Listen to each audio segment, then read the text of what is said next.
Merci de vous joindre à nous dans Apers News 24 pour ce premier numéro de votre émission Un pas vers l'avenir, un cadre idéal des analyses sociopolitiques avec moi, M. Shadrack Longomon.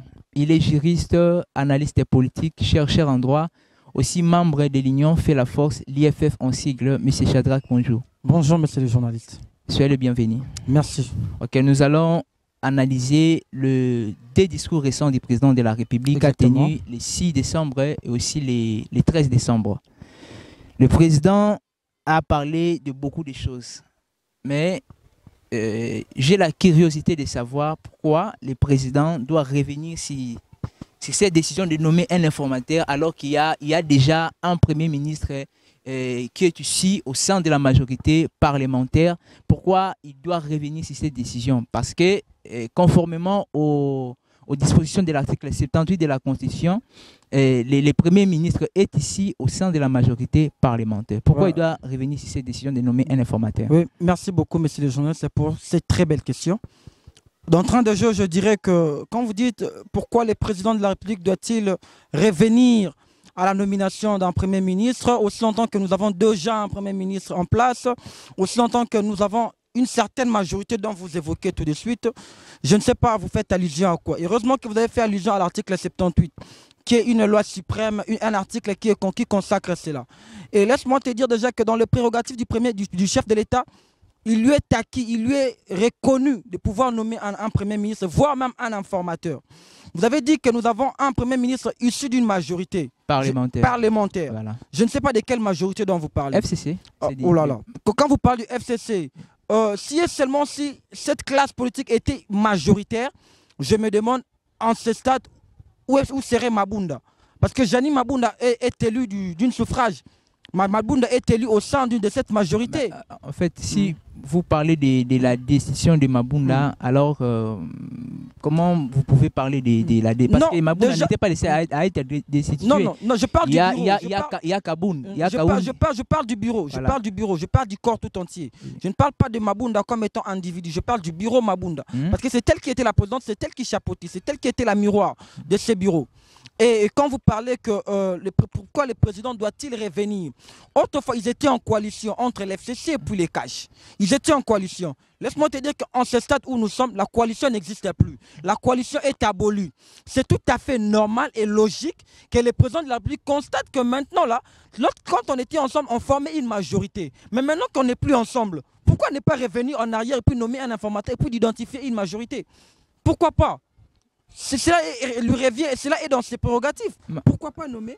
Je trouve aucun mal. En fait, la loi ou soit la Constitution oblige, soit nous recommande que le Premier ministre soit d'une majorité, soit sorti d'une majorité parlementaire. Oui. C'est-à-dire, quand nous voyons M. Ilukamba, nous constatons qu'il y avait une majorité parlementaire. La majorité était assortie lorsqu'il y a eu coalition FCC-CACH. Mais maintenant, la FCC-CACH n'existe plus. Ils n'ont plus cette majorité, cette certitude au niveau du Parlement. Le président de la République a constaté qu'il y a eu plusieurs manquements, plusieurs regrets. Il s'est dit, mais pourquoi continuer dans cette coalition où moi je ne me retrouve pas, où mon programme n'est pas respecté? Il s'est dit, mieux vaut reculer qu'à continuer dans les mal. Mieux vaut reculer, mieux vaut dissoudre cela. Raison pour laquelle c'était un contrat entre individus, une coalition entre individus, une coalition entre deux plateformes politiques. Pourquoi continuer dans cela? Ils se sont dit non, mieux vaut arrêter, nommer un informateur, que l'informateur vienne maintenant identifier. Seulement si l'FCC s'est dit qu'il est majoritaire, dès lors que l'informateur viendra identifier les parlements. Cette même loi, quand vous la lisez, on vous dit que non, il a une mission de 30 jours, donc un mois, une fois renouvelable. Seulement si dans un mois, dans 30 jours, il n'arrive pas à identifier, on va renouveler encore la confiance à la personne, de le faire dans 30 jours. Et après, il fera rapport au président de la République. Voilà, nous venons de constater que non, c'est telle classe politique qui est majoritaire. Et à l'issue de cela, nous allons maintenant assortir un Premier ministre. Moi, je trouve aucun mal.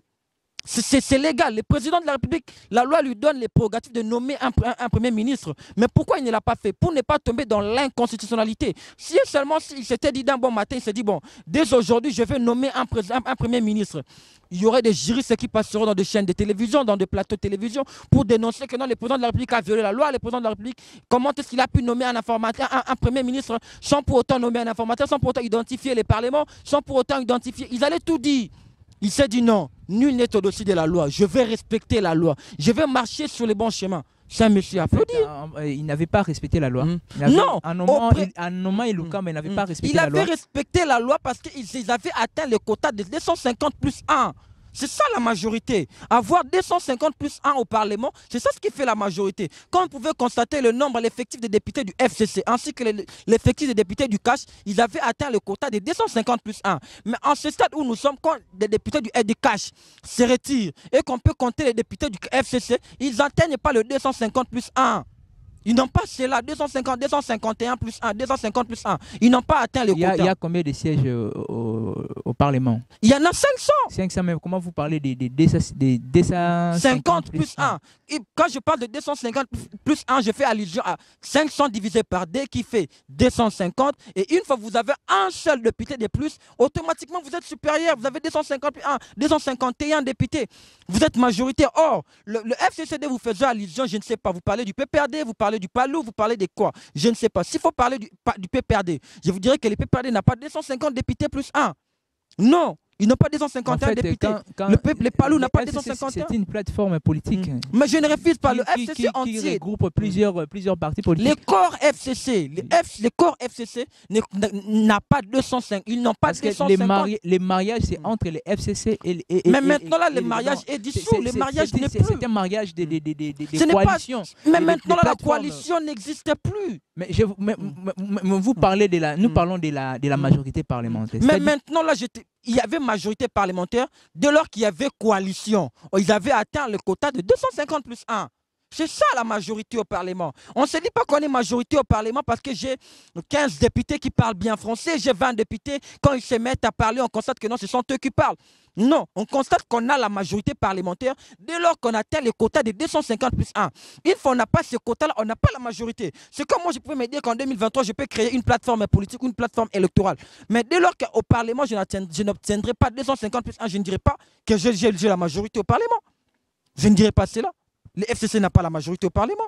Ok, dans son discours sur l'état de la nation, le président il dit qu'il doit procéder à la réforme du pays. Exactement. Alors, avec toute cette vague d'adhésion, même les personnes qui ont participé à la gestion du pays, pensez-vous que le président réussira son combat? Non, je ne sais pas quand tu dis qu'avec toutes ces personnes qui ont participé à la gestion du pays, je ne sais pas, tu fais allusion à qui, personnellement? Je ne sais pas si vous êtes en train de faire allusion à qui. Quand vous dites des personnes c'est qui? C'est qui est cette personne? Qui est cette personne Quand vous parlez du blocage aujourd'hui, quand les peuples congolais ou les partisans de l'UDPS, quand ils parlent de blocage, il fait porter la chapeau à M. Kabila, aux personnalités du FCC. Exactement. Alors, avec la majorité des personnes qui adhèrent aujourd'hui l'union sacrée évoquée par le président, ce sont des personnes du FCC. Est-ce que les mêmes personnes, on dit que les mêmes causes produisent les mêmes effets.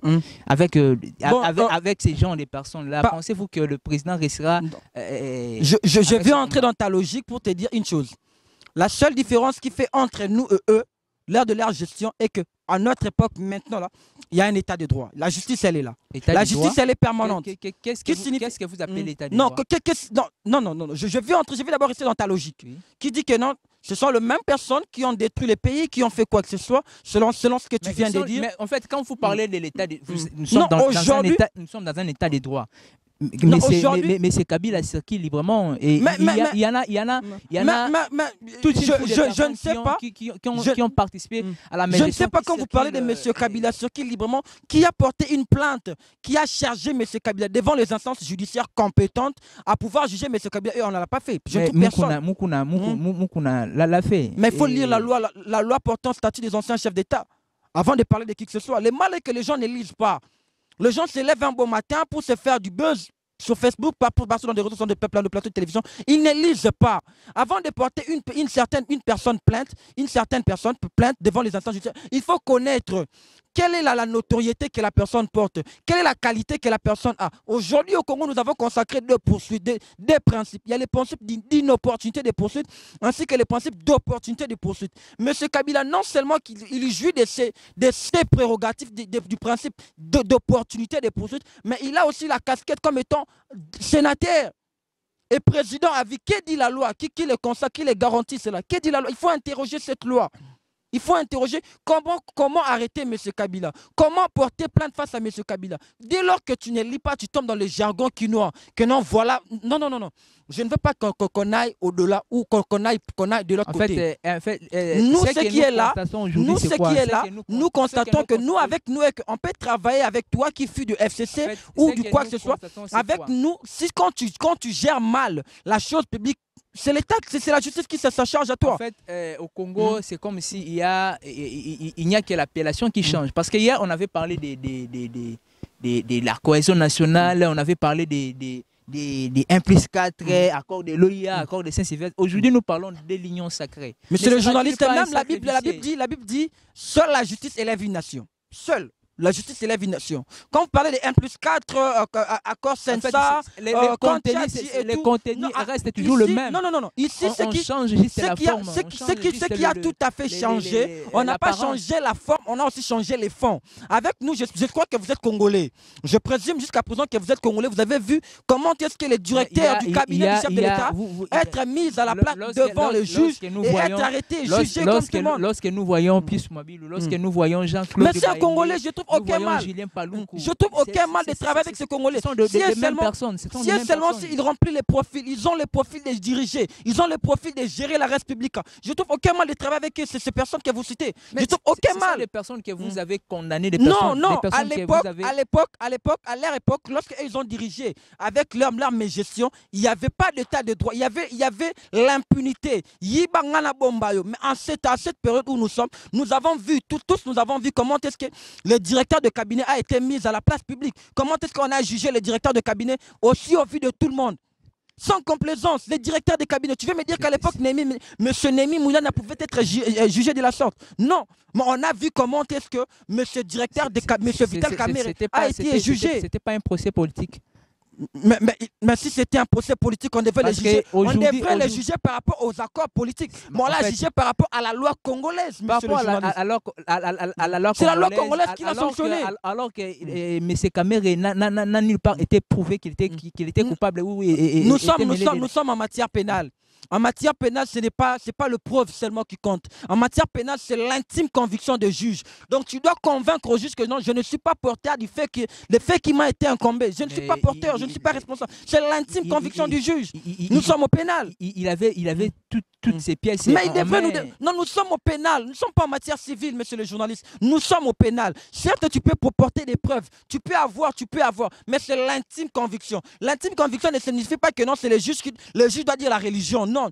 Le juge dira qu'il est le droit. Le juge dira qu'il est la loi. Par rapport à ce que toi, tu auras argumenté, par rapport à toutes les preuves que tu vas présenter. Mais comment vous pouvez condamner une personne sans preuve? Non. Dire ça, je trouve que non, tu es allé ultra. Dire ça, c'est avec tout le respect. M. Kamerhe était condamné sur base des analyses. Non, pas sur base des analyses. M. Kamerhe avait tout son temps d'éprouver. Il avait tout son temps. Il était là. Nous avons tous suivi les procès. Non. Je ne fais pas. Nous avons tous suivi les procès. Je ne fais pas l'avocat de Kamerhe. Je ne fais pas l'avocat de Kamerhe. Je ne fais pas l'avocat de la République. Non. La culpabilité de M. Kamerhe a été prouvée en long et en large. Nous sommes en matière commerciale. Nous sommes dans un contrat public. Lorsqu'on parle du contrat public, il y a une somme d'argent. Quand la loi commerciale dit que non, à telle somme d'argent, les marchés ne peuvent pas être de gré à gré. Jamais. Mais M. Kamerhe est passé outre en faisant signer des contrats de gré à gré. Je ne sais pas rentrer en ça. Pendant que tous les Congolais ont suivi comme moi, vous et moi. Nous étions là devant nos postes de télévision. Nous avons vu comment est-ce que M. Kamerhe est passé à côté. Il est passé. Comment est-ce que tu pouvais faire une passation des marchés de gré à gré à ce stade? Comment? Tous nous étions là. Comment est-ce qu'il a participé dans l'infraction? On a vu. c'est pas quelque chose qu'on peut essayer de rentrer en arrière pour dire que non, voilà, nous allons chercher de blanchir M. Kamere. Non, non, non. Je ne viens pas aussi non plus pour appuyer, enfoncer les cas de M. Kamere parce que je n'ai ni qualité ni droit. Mais laisse-moi te dire que M. Kamere a été arrêté au regard de la loi. Parce que maintenant, nous sommes à l'état de droit. Donc, toutes ces personnes que vous évoquez, aujourd'hui, après-demain, ils seront nommés comme mandataires publics, comme ministres, comme qui que ce soit. S'ils gèrent mal, ils seront mis à la place devant la justice. Et c'est la justice, c'est la loi congolaise qui va s'en occuper. Il y a aussi une question très pertinente. Je suis là pour ça, monsieur le journaliste. À la réalité quotidienne des Kinois, le gouvernement vient de décréter un couvre-feu qui doit commencer de 21h à 5h. Pensez-vous que c'est raisonnable cette mesure par rapport à la réalité quotidienne, par rapport aux survies du peuple congolais et aussi des réalités? Le peuple congolais est un peuple fort. Le peuple congolais est un peuple fort d'esprit, fort de mental. Le peuple congolais, c'est un peuple qui sait se battre. Un Congolais n'est pas un naïf. Un Congolais, ce n'est pas quelqu'un qui croise ses bras. Un Congolais, c'est quelqu'un qui sait créer. Un Congolais, c'est quelqu'un qui sait se prendre en charge. C'est ce que Mouzé Laurent Désiré nous a dit. Peuple congolais, prenez-vous en charge. Aujourd'hui, dire que non, c'est une réalité. Mais c'est soyez un peu réaliste. Non, je reviens à ta question. Je reviens. Ce n'est pas dire que quand on dit que non, le peuple congolais doit rester dans sa maison au-delà des 21h, ne doit plus circuler la ville au-delà des 21h. Cela signifie que non, nous mourrons de faim. On ne mourra pas de faim. Sauf que le président est-ce que le président avait pensé, ou ça, le gouvernement avait pensé du sort des personnes qui habitent Tchango? Bien sûr, en tant qu'un bon père de famille, il devait prendre toutes ces précautions, toutes ces mesures. Pourquoi? Si on veut rentrer en arrière au mois de mars quand on a confiné, ce sont les mêmes Congolais qui ont dit mais où étais-tu avant, bien avant? Il fallait déjà arrêter des frontières, fermer des frontières bien avant. Ce sont les Congolais qui ont déploré. Vous avez laissé que la maladie entre la ville de Kinshasa, entre au Congo, et puis vous venez fermer des frontières. Il fallait que vous les fassiez très tôt, mais vous êtes venus les faire trop tard. Mais cette fois-ci, nous ne voulons pas que non, les Congolais tombent malades au moment des fêtes de nativité. Nous ne voulons pas de cela. Parce que vous et moi, vous êtes sans ignorer qu'aujourd'hui à Kinshasa, Bandal, Matongé, Lingwala, n'importe où, nous ne savons très bien Kimbuta, que toutes ces rues seront remplies de populations. La population viendra boire, la population viendra fêter. Mais on s'est dit en tant que bon père de famille, je ne dois pas entendre les faits bien avant. Je dois agir en amont ainsi qu'en aval. Connaître que non, dès lors qu'il y aura engouement de gens, il y aura aussi contamination de la maladie. Pour éviter cela, mieux vaut sortir les matins, évacuer à vos occupations, faites tout ce qui est bon pour vous. Mais au moins à partir de 20h55 à 20h, si tu veux boire, fais-le à la maison. Je trouve aucun mal de boire chez moi à la maison. Fêter en famille, rester à la maison. Je trouve aucun mal, et surtout pendant cette période. Où est le mal de fêter la Noël avec les enfants? Vous êtes membre de l'Union Fait la Force. Exactement. Qu'est-ce qui se passe réellement au sujet de la dite parcelle située sur l'avenue Bangala, dont votre autorité morale est citée? Dans mon autorité morale a été citée par les personnes de mauvaise foi. Tu sais, à l'époque, on nous a brandi un monsieur qui s'appelle monsieur Moïse Katumbi. On nous a dit que tous les gouverneurs devraient prendre un modèle comme monsieur Moïse Katumbi.